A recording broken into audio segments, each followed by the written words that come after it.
Designing a city in Dungeons & Dragons can feel like a massive task. There's just so much to do, buildings to place, nobles to invent, super weird alleyways to definitely not forget. But fear not, for I am the D&D hunter, and I'm definitely not a mind flayer in disguise with a fake mustache, because I am a man, human man, and I've built a lot of cities in my 10-year time as a dungeon master. Today, I'm going to walk you through how I build my cities that make them feel a little bit more alive, memorable, very fun, and a place that your players won't want to leave. I mean, they can leave if they want to leave. Like, they're not trapped here, but like there's so much to do that they want to stay, you know? First up, how big is your city? Because a small town or village, you can get away with just buildings to place down that your players will likely visit, but after visiting, they'll just want to leave. A village is a place to get in and get out. It's not a utopia or a zootopia. Villages or small towns are usually written to have certain places that the players have to go, get information, do a quest here and there, and move on. But a city, oh, a city, that needs variety. Even places your players may never go. The illusion of choice is powerful, and it tells the players that this place is real, it's big, and it is unlimited. Now, give your city a theme. Not just the look, but the vibe, but definitely the look too. Is this an elven city built into hollow trees? Is it a cold, materialized fortress town where the law is absolute, like Windhelm from Skyrim? A theme helps you design architecture, customs, guards, politics. Even the way the citizens speak is important. What luck! You're trespassing. I'm a guard, and I love my job. Well, a theme, your city might just be a grocery list of buildings, so try to come up with some sort of theme. Maybe your town is a hive mind of people that are acting like puppets in a way because they're being controlled by mind flayers that are controlling the whole town, hidden underneath the town, and they're luring your players in so then the mind flayers can get a nice little snack or new recruits. Not that you should do that. I'm just throwing ideas out there, if you're interested in that idea. Mind flayers, they are not people like me. I'm a person. Time to organize. I break my cities into categories, kind of like districts. Those categories include inns and taverns. That's for sleeping, gossip, quest.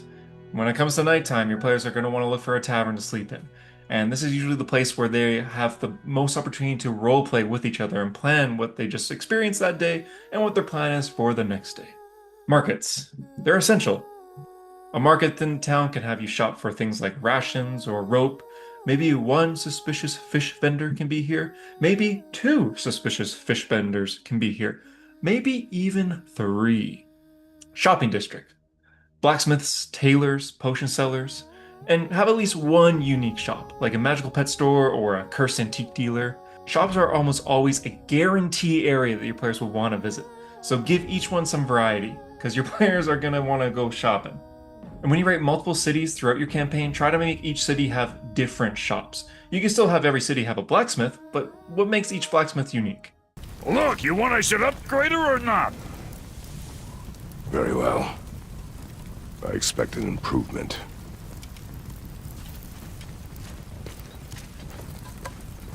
Temples and churches. For healing, religion, or divine quests, if you've got a cleric, paladin, or warlock in your party, or just a character that prays to a certain type of god, they'll likely want to check this area out.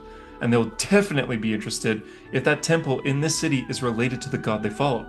To add some extra spice here, maybe the temple to Bahamut that your player also loves is abandoned. But why? Well, investigate the temple. Ask around the city. Find out why this temple to the god that you pray to the entire campaign isn't being worshipped around here. It's just empty. Boom! New quest for you. Guilds and factions. The beating political heart of the big city. A fighters guild, a mages guild, a shipbuilders guild, a hidden thieves guild. These can help your city have a bit more of an identity and purpose.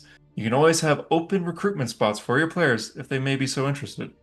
Guilds and factions could give out new NPCs that become allies to your players, as well as giving you new quests that can eventually tie into your main quest. Magic zones. Wizard cohorts, arcane libraries, schools, teleportation hubs that can lead to other cities' teleportation hubs. This area doesn't always have to be in a city, but if you do decide to put it in, make it important. Make that court wizard a powerful known figure in the city. Make that arcane library have a restrictions section. Just make it feel magical, and magic can be dangerous. How do you pronounce this? Apartment? Apartment? Hey. Housing districts. Homes, apartments, the slums. This is just the place that the NPCs will live, and it's good to show that the NPCs have homes, but good chance your players won't go here unless they need to go here. Finally, Royal District, the place where things get shiny. A town hall for a royal family or a jarl. The town hall should stand out. Maybe it's a palace carved into the side of the mountain that the city rests behind, or a white gold tree with glowing leaves sprouts out of this castle of town hall. And don't forget the ruler. A jarl, a queen, a mayor, a sentinel crystal, whatever you prefer. Make them different for each city, and the players don't have to meet them right away, or at all really, but this ruler should feel important. This is royalty. Is this leader kind? Is he rude? Is she secretly evil? Are they just trying to save the world like your party? Do they only care about themselves? Are they Jarl Balgriff from Skyrim? This all matters when coming up with this city's ruler. Even if your party doesn't go to the royal chambers, even if your party's not even invited to go there, they should at least know who's ruling, from maybe a statue in town, a poster, or word of mouth. Tie them into the city's identity. Better yet, tie them into your campaign's plot. Going back to taverns real quick, your taverns aren't just for ales and brawls, they're narrative machines. It's no secret that most D&D campaigns start off in a tavern, so you should go visit these taverns often. Add a job board with some side quests, missing person posters, bounty leads. Let NPCs spread rumors. Creepy tunnels are under the city. A ghost is in the garden. A crazy mage appears in the town plaza at 3 a.m. and they will pay a lot of money for your teeth. You didn't hear it from me, I heard it from a friend. We're all being controlled by mind flayers, and that's actually a good thing. You guys should join us.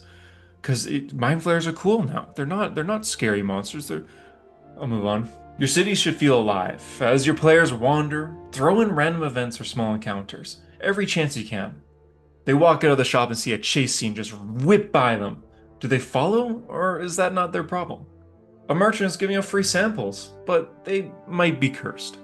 An NPC that they wronged 20 sessions ago, they're in town and they have a grudge against you.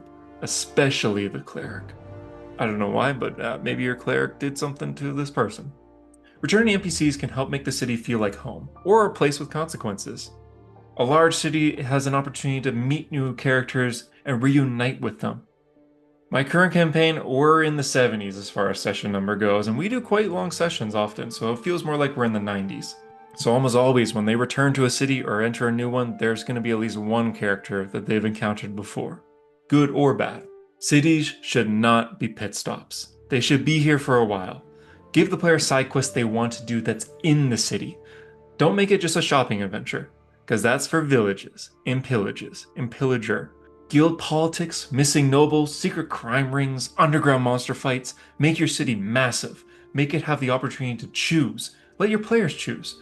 But make every road feel interesting, different, unique, and have them wanting to do them all. In conclusion, a great Dungeons & Dragons city doesn't need 100 pages of lore. It just needs structure, flavor, and opportunities.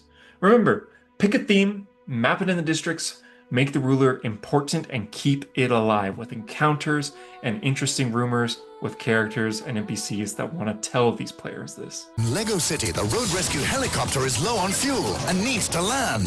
Hey! Before even writing this video, I had that Lego City commercial in my head to put somewhere in this video, but I had no idea where to put it as I was editing, so I just put it there at the end.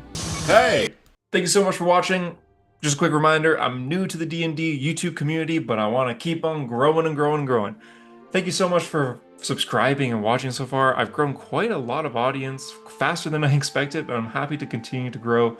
Check out last week's video where I talked about props in Dungeons & Dragons and how you can use physical objects while on a budget to make your game feel a bit more immersive.